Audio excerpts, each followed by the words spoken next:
បាទសួស្តីអ្នកទាំងអស់គ្នាវីដេអូនេះខ្ញុំនឹងធ្វើការបង្ហាញអ្នកទាំងអស់គ្នាពីរបៀបបង្កើត Facebook page ផ្ទាល់ខ្លួនរបស់យើងអញ្ចឹងការបង្កើត page វាមានច្រើនសម្រាប់អ្នកខ្លះគាត់បង្កើត page ដើម្បីធ្វើការលក់អនឡាញអ្នកខ្លះបង្កើត page ឲ្យក្រុមហ៊ុនអ្នកខ្លះបង្កើតឲ្យស្ថាប័នរដ្ឋឬក៏ស្ថាប័នរបស់អង្គការក្រៅរដ្ឋាភិបាលជាដើម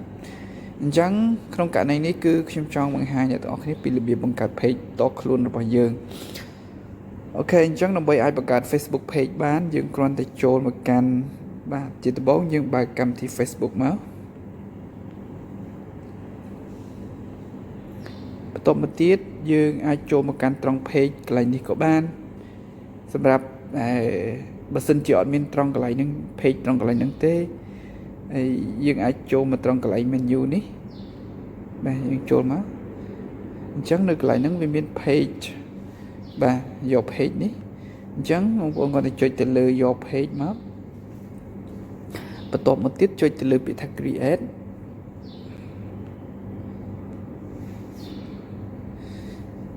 ចំណុចនេះយើងចុចទៅលើពាក្យថា get start ដើម្បីចាប់ផ្ដើមដំណើរការ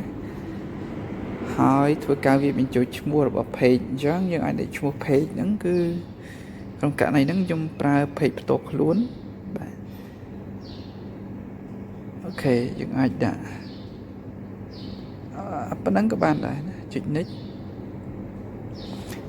តមកយើងជ្រើសរើសយក category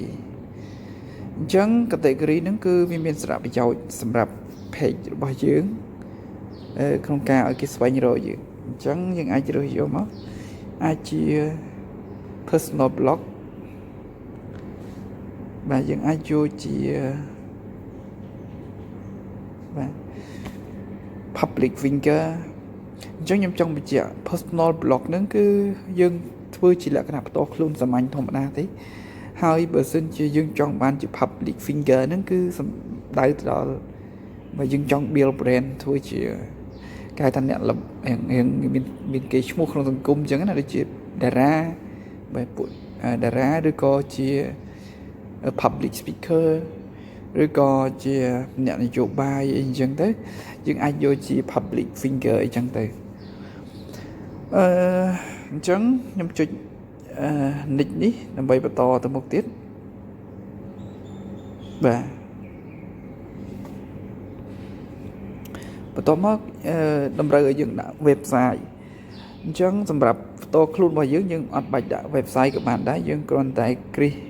ត្រង់កន្លែងនេះមកហើយចុច next បន្ទាប់មកទៀតដល់ដំណាក់កាលយើងដាក់ជា cover បាទបើយើងមានត្រូវដាក់ cover ហើយនឹង profile នៅលើ page របស់យើងបាទពីចំណុចអញ្ចឹងខ្ញុំដាក់ profile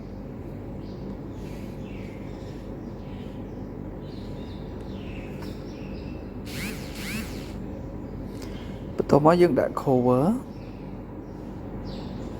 ហើយយើងអាចរករូបភាពណាដែលយើងឆ្លាញ់មួយដាក់នៅក្នុងតាំង cover ទៅបាទនេះជាការងារខ្លះៗ page របស់យើងបានបង្កើតហើយអញ្ចឹងយើងអាចដាក់ cover មួយទៅអូខេខ្ញុំចុច done save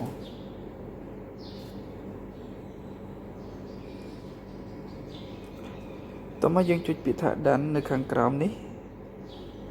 បាទដើម្បីបញ្ចប់អញ្ចឹង page របស់យើងបានបង្កើតហើយដល់ពេលដែលយើងបង្កើតអញ្ចឹងគឺវានឹងបង្ហាញពីយើងតើទៅនឹងជំហានបន្ទាប់ថាយើងត្រូវធ្វើអីអញ្ចឹងណាអញ្ចឹងយើងគ្រាន់តែចុច next មកបាទយើងអាច invite friend ឲ្យ like បាទណាជំហានទី1ណាអញ្ចឹងខ្ញុំចុច invite ម្នាក់ពីរទៅដោយសារតែសាកល្បងអញ្ចឹងហើយខ្ញុំចង់ invite អីទីអញ្ចឹងហើយជំហានបន្ទាប់យើងចុចពាក្យថា create post អញ្ចឹងយើងអាចសរសេរ post អីមួយទៅបាទ ចឹងខ្ញុំអត់មានផុសអីខ្ញុំតែគាត់តេស្តផុសទៅបានហើយ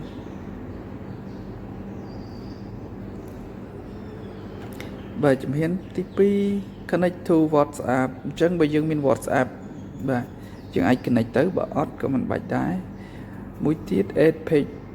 add button to page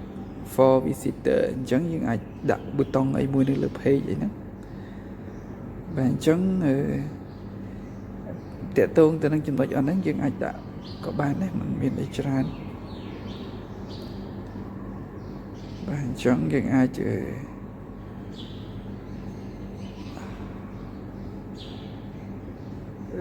ដាក់ជាអីទៅណា book now get quote contact earn no យើងจะwatch video អូខេខ្ញុំអាចដាក់ link ទៅកាន់ YouTube เนาะយើងអាចដាក់ link ទៅកាន់ YouTube channel របស់យើងបាទ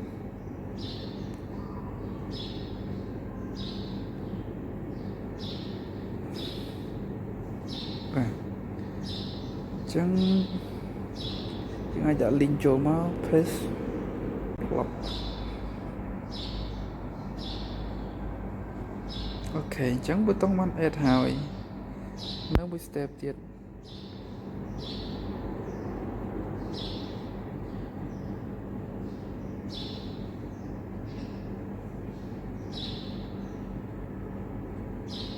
អញ្ចឹងយើងអាចបំពេញព័ត៌មានបន្តខ្លួនមួយចំនួនរបស់យើងបាទអញ្ចឹងព័ត៌មានបន្តខ្លួនមានដូចជា add website add description អូខេហើយយើងអាចដាក់ថាបាទ page ផ្ទាល់ខ្លួនបាទអូខេខ្ញុំដាក់សាកល្បងអីចឹងទៅកុំឲ្យគេឆ្ងល់ហេតុអីបានខ្ញុំបង្កើត page អូខេតើមកជិះ break អត់សេវមិញហ៎មែនអត់សេវមែនអូខេខ្ញុំដាក់សាកល្បងអូខេសេវណាសេវសិនហើយបន្ទាប់មកយើងអាចដាក់ព័ត៌មានបន្តខ្លួនមួយចំនួនបាទដោយ location អូខេអញ្ចឹងព័ត៌មានបន្តខ្លួនយើងអាចបំពេញខ្លួនឯងអញ្ចឹងវីដេអូហ្នឹងខ្ញុំបង្ហាញតែប៉ុណ្្នឹងទេអញ្ចឹងបងប្អូនទាក់ទងការបង្កើត page បាទគឺងាយស្រួលទេបាទអញ្ចឹង page យើងអាចបង្កើតបានហើយអញ្ចឹងទាក់ទងការប្រើប្រាស់ page ចាំឱកាសក្រោយខ្ញុំនឹងបង្ហាញទាំងអស់គ្នាបន្តទៀតអូខេសូមអរគុណសម្រាប់ការតាមដានវីដេអូនេះបាទសូមអរគុណ